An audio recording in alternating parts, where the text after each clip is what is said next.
So 24 hours ago, a video of Meghan Markle leaked online, and her lawyers have gone into absolute meltdown. I'm talking emergency calls, cease and desist letters flying to every platform, full panic mode. The footage shows her on a luxury yacht in summer 2016, months before she met Harry. The Yacht Girl.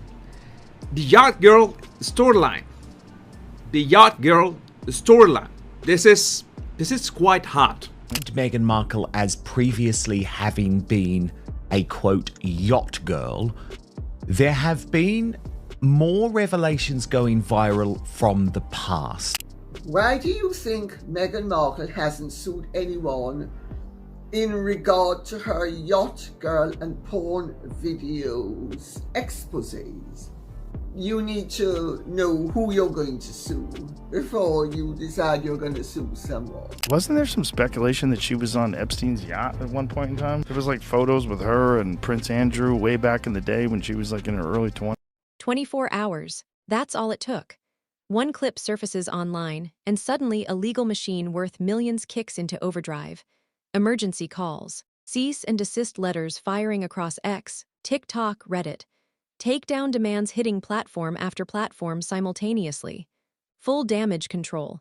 Meghan Markle finally being exposed as an alleged yacht girl by a dude called John Lefevre. Now, if I've mispronounced his last name, I do apologise.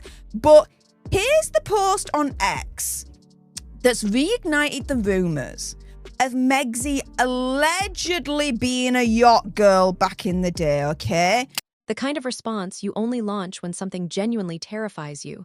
Here's the thing nobody's saying out loud. The reaction made it worse. Way worse. Because the moment lawyers start hunting a video that hard, the entire internet goes looking for it. That's not a theory. It's a documented psychological effect with a name, the Streisand effect. Right, let's talk about yacht girls. And I don't mean women who enjoy sailing. In Hollywood, yachting is code for something very specific. The harder you push to bury something online, the faster it spreads. And right now, millions of people who had never heard of this footage are watching it frame by frame, on loop, in slow motion. So the question isn't just what's in the video. The real question is, why did the response to it feel so desperate? Meghan Markle, have you noticed how she never talks about her Spanish exchange time that she supposedly was in Spain for 6 months as an exchange student in 2002, and yet nothing. This is a woman who likes to brag about everything. The clip reportedly shows Meghan Markle on a luxury yacht in the summer of 2016, months before she met Prince Harry, in what looks like a very private, very exclusive setting, very close to a wealthy older man. Supporters say it proves nothing. Critics say it raises everything. And the internet, as it always does, is refusing to move on. Getting very cozy with a wealthy older gentleman at what looks like a very exclusive party. And here's the thing, you can't unring this bell. It's everywhere. Twitter, TikTok, Reddit, millions have seen it. And no amount of legal threats will make it disappear now. Before we go any further, let's be precise, because this term gets thrown around constantly and almost never explained. In Hollywood and certain elite social circles, rumors suggest yachting is code for a very specific arrangement.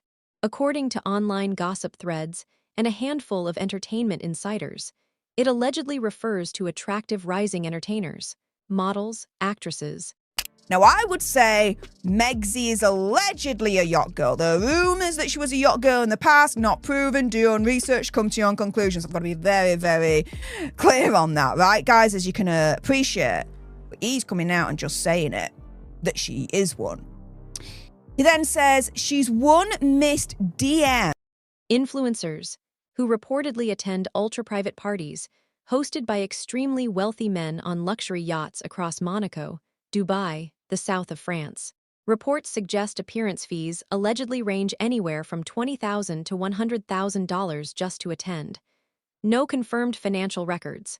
No official bookings. Just claims. Now here's where Meghan's story gets interesting. From 2011 to 2017, she's on Suits, making maybe $50,000 per episode. That's roughly $450,000 a year before taxes and agent fees. Decent money, but this is Los Angeles. Yet scroll through her Instagram from 2014 to 2016 and she's living like she's making millions. Constant international trips, Ibiza, Turkey, Italy, Malta, 5-star hotels, designer clothes everywhere, Givenchy, Burberry, Dior, flying business class constantly.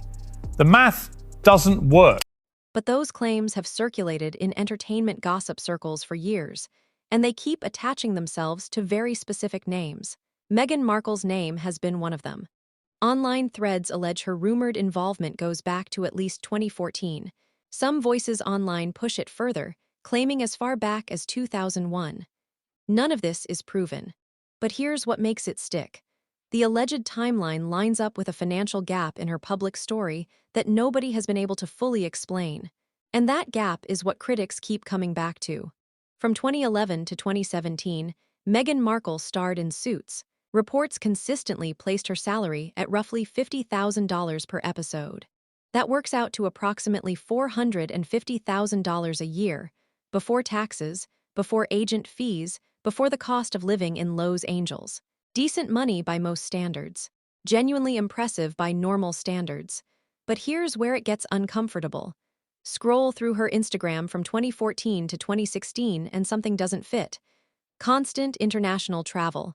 Turkey, Italy, the French Riviera, Ibiza, 5-star hotels, designer wardrobes, Givenchy, Burberry, Dior, business class flights everywhere constantly. A lifestyle that looks less like a working actress and more like someone with generational wealth or a very powerful sponsor. The math simply doesn't work. After taxes and fees, a mid-level cable actress in Los Angeles is not casually living this life on residuals alone.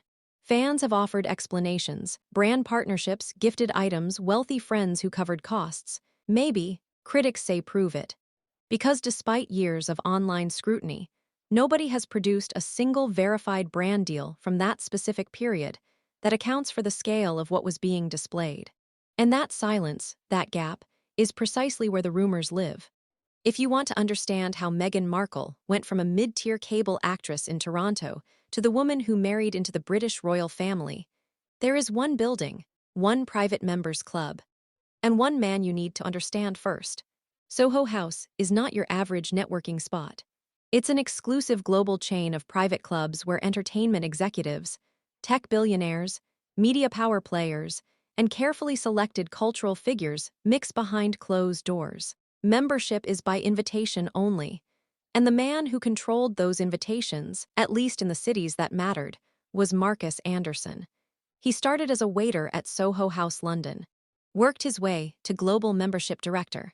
His job when a new location opened was to identify the most influential, most desirable, most connected people in that city and personally invite them to founding events. He didn't just open doors.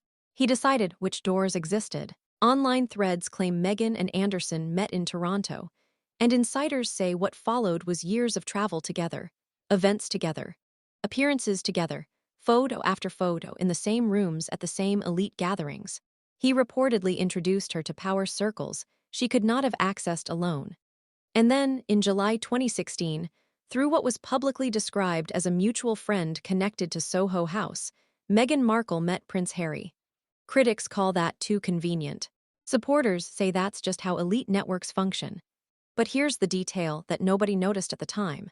Anderson has consistently hidden his face in photos with Meghan, reportedly using a heart emoji to obscure himself in at least one widely shared image. A man comfortable at the center of power, deliberately staying invisible. That choice tells you something. In February 2026, something happened that reignited every online theory about elite social circles and the people who move through them. Prince Andrew, now stripped of his royal titles by King Charles, evicted from his royal residence, was arrested on suspicion of misconduct in public office. The charge related to his long-documented connections to Jeffrey Epstein, the same Jeffrey Epstein whose private social network had, for years, been described as a hidden web, connecting some of the most powerful people on the planet. Online threads immediately began linking Meghan Markle to the edges of this story. Some posts circulated a photo claiming to show her with a woman connected to Epstein's circle. Snopes investigated it in February 2026 and found the identification was wrong. The woman in the photo was not who the posts claimed. The claim was debunked. That matters, and it's important to be clear about it. But here's why the rumors have refused to die even after the debunking. The social overlaps are real, even if the specific claims aren't proven. Soho House, the club at the center of Meghan's elite rise, reportedly had Jeffrey Epstein and Harvey Weinstein among its prominent members. That is not an accusation. That is a reported fact about who held memberships. What conclusions, if any, people draw from that overlap is their own business. But the questions being asked online aren't going away, because the circles themselves were real, documented, and in many cases now deeply scrutinized. Here's what the mainstream coverage keeps leaving out of the story. While the yacht video controversy was exploding online, something else was quietly happening in the background, and it paints a very different picture of where Meghan Markle actually stands right now.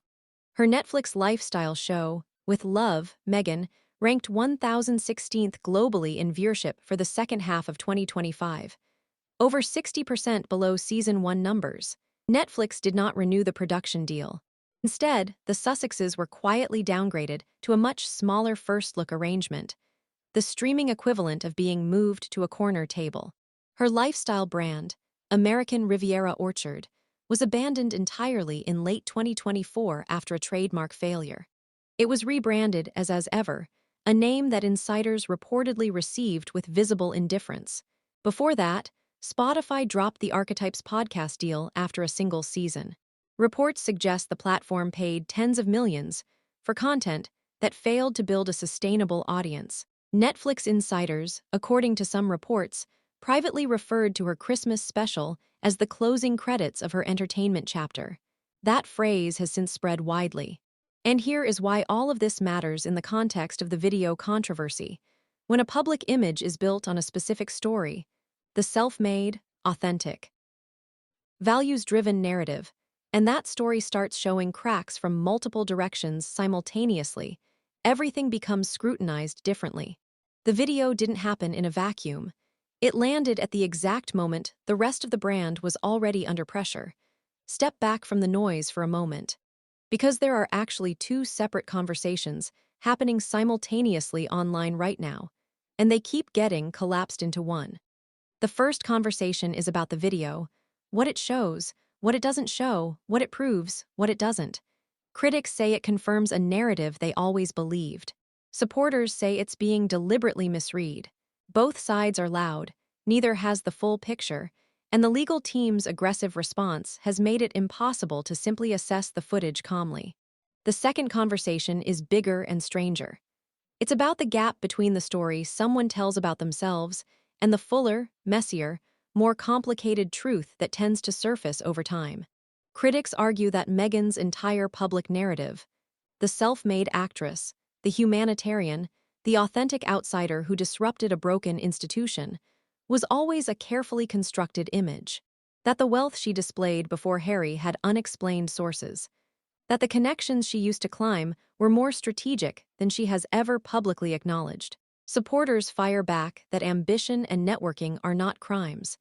That using connections is not the same as exploiting people. That no life story should be rewritten by a blurry clip and a comment thread. Both of those things can be true at the same time. But one line keeps spreading everywhere right now, and it's the one that's hardest to argue with. The internet never forgets. Legal teams can slow a story. They can suppress a clip for days, maybe weeks. They can issue statements, file notices, flood platforms with takedown requests. But they cannot erase what millions of people have already seen, shared, and screenshotted. And in 2026, that reality, not any specific piece of footage, might be the most dangerous thing of all for someone whose entire power rests on controlling how their story is told.